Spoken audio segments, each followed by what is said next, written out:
Okay, ladies, now let's get information. Prove to me you got some coordination. Yo, what's going on, YouTube? Omi homies and Veve OGs. It's your boy, the gal, back at it again with a Veve drop strategy. This time, we're covering the DC cover girls for DC Comics.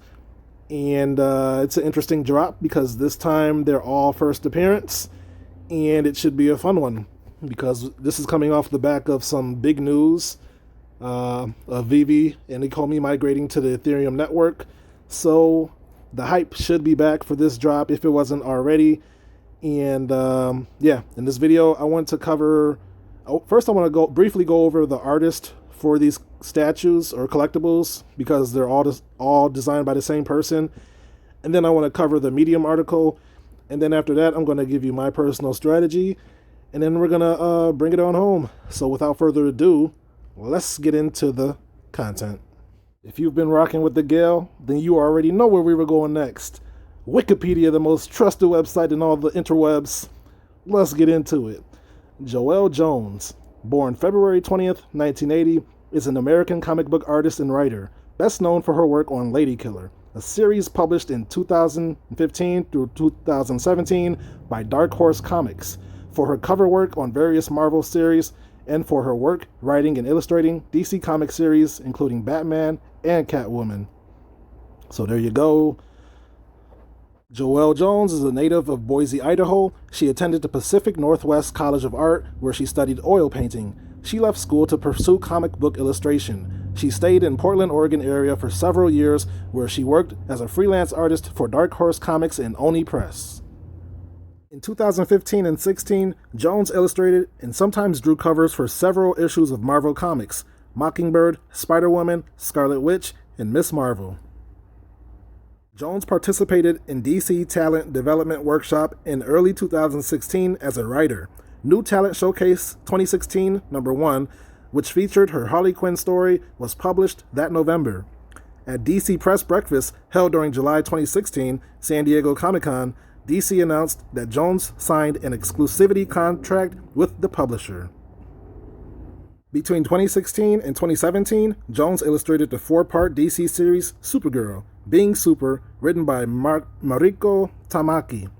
On March 30th, 2017, DC announced that her artwork would be used as the basis for a new series of statues in their CoverGirls line, making her the first female designer of the line. The first 4 statues were released in 2018, depicting the characters Harley Quinn, Batgirl, Supergirl, and Mera. Subsequent statues were released of Catwoman, Black Canary, Wonder Woman, and Huntress. So 2018 might be a serial to look out for, and possibly 2017. And in July 2017, DC announced that Jones would draw both the covers and interior art for the DC Rebirth version of Batman, starting with issue number 33, making her the first female artist to draw covers and interior pages on more than 2 consecutive Batman-centric issues in the character's history. Bingo. Alright, let's get into the drop. DC CoverGirls Series 1.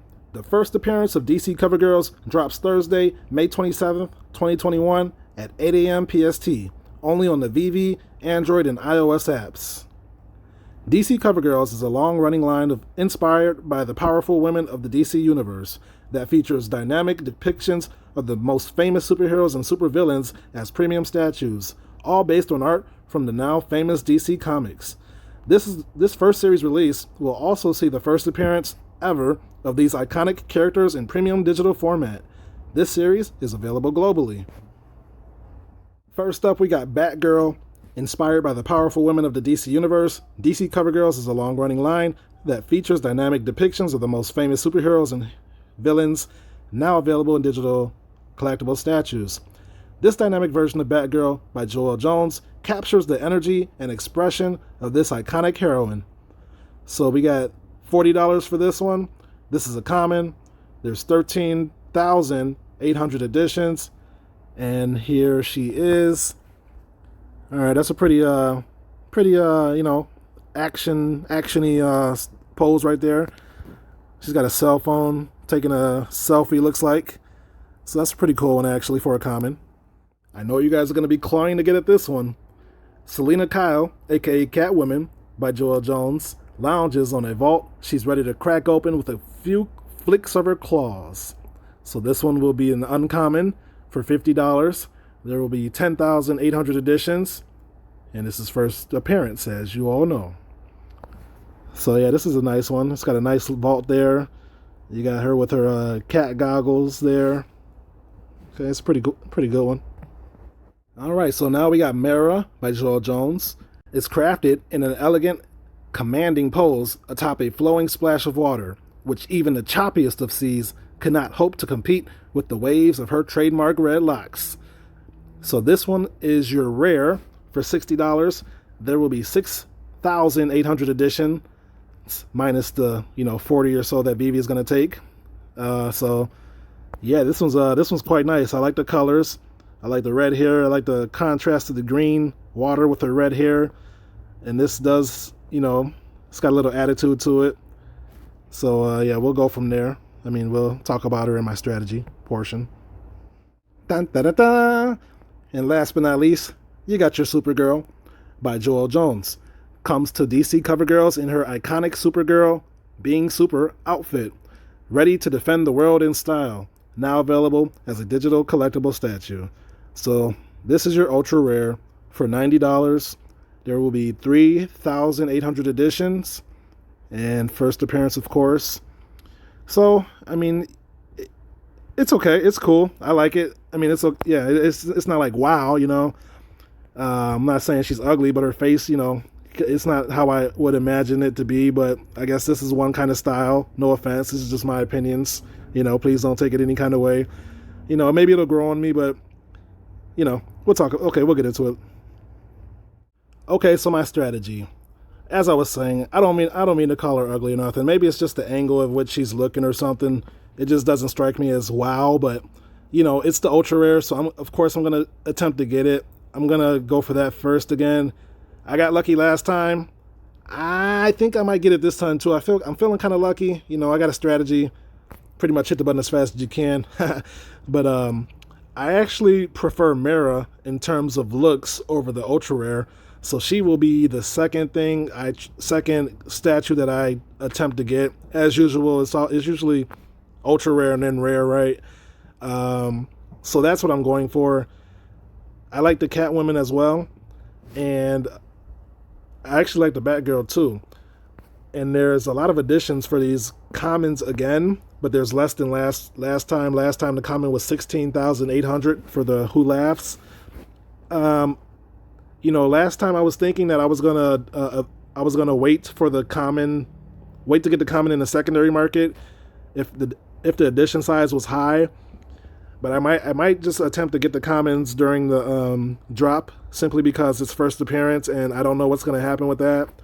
As well as this is coming off the back of the Ethereum migration news, so I don't know if people are going to value these NFTs more so because they know that they're going to be able to sell them on the Nifty market and NFT market and OpenSea and stuff like that.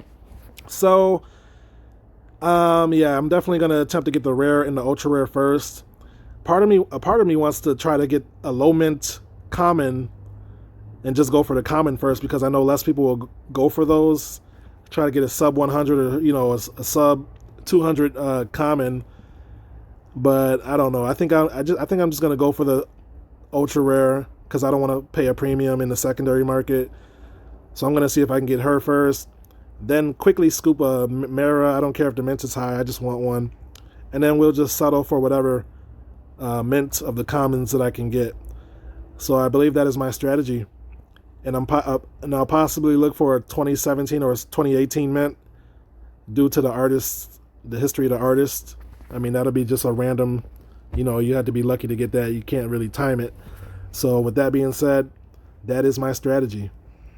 One thing I want to touch on, but that I forgot to mention, is Foresight. You want to start looking ahead with these collectibles, like how might they be animated in the future? I think you can clearly see how Mara might be animated with the water splash below her. I can see that, like, circling and, wishing and, swaying and stuff, and her hair possibly flowing magically. So I can see that. I could see Selena possibly, turning the dial, or us possibly even being able to open the safe and putting NFTs inside the safe. I can see that a possibility. I can see Batgirl, maybe like doing a flip, or like, going from her feet to the pose she's in now, or maybe even the cell phone flashing. Like they could do like a little flash from the cell phone, making it look like she's taking the picture. And then with Supergirl, I think like they could just make her simply hover with maybe like a flow of her dress or the cape. So you got to you want to start thinking ahead of the game. You want to start thinking, how could this NFT or collectible be utilized in the Veveverse, as well as just simply animated like the Ritmo statue. So a common might be worth more than a rare, simply because of its utility and or just the animation that they give it, or even the customization or something. You just want to start thinking ahead. We're getting into season 2. It's a whole new game. You want to start playing chess, not checkers. So that's all I wanted to say about that. All right, guys, so that's the video. If you made it this far, I want to thank you guys for watching. And drop a like if you're excited for this drop. Also drop a like if you just want to help your bromie out. We got 17 hours and 40 minutes to go, so get those gems ready if you got them. And let me know which one you like most, and whatchamacallit.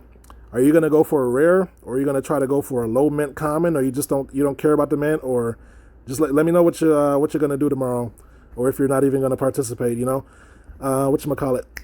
So yeah, I guess I said all there is to be said. I guess this will be the only drop for the week, unless Veve surprises us. They're doing very well at that lately.